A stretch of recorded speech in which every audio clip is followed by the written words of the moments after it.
ይህን የቢዋይዲ ሞዴል በ60 ሰከንድ ላስጎብኛችሁ። ኤሌጋንት የሚባል ኢንቴሪየር ዲዛይን ያለው ሲሆን ስፔሺየስ የሆነ ጋቢና አለው። ከመሪ ፊት ለፊት ያላቸው ስክሪን ደግሞ 12 ሳንቲም ስፋት አለው። የቀደሙ ቨርዥኖች ላይ 32.5 ሳንቲሜትር ተሽከርካሪ ስክሪን ያላቸው ሲሆን አሁን ላይ ሪፍሬሽድ ሆነው የመጡት የ24፣ 25 ሞዴሎች ላይ ከ39.5 እስከ 40.1 ሳንቲሜትር ከፍ ሊል ይችላል። 360 ዲግሪ በርድስ አይ ቪው ካሜራም እይታ አላቸው። ማርሻቸው መሀል ላይ የሚገኝ ሲሆን ማርሹ ዙሪያ ያለው ቅርጽ የዳምፔል ቅርጽ ኢንስፓይሬሽን አለው። ተከፋሽ ጣሪያና ሰፋ ያለ የኋላ መቀመጫ ወንበር አላቸው። በራቸው ላይ የጊታር ቅርጽ ኢንስፓይሬሽን ዲዛይንም አላቸው።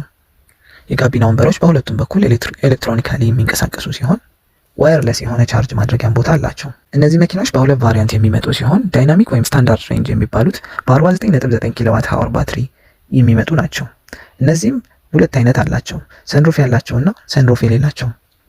ሁለተኛው ቫሪያንት ፕሪሚየም ወይም ኤክስቴንድድ ሬንጅ የሚባሉት ሲሆን በ60.5 ኪሎዋት ሃወር ባትሪ የሚመጡ ናቸው።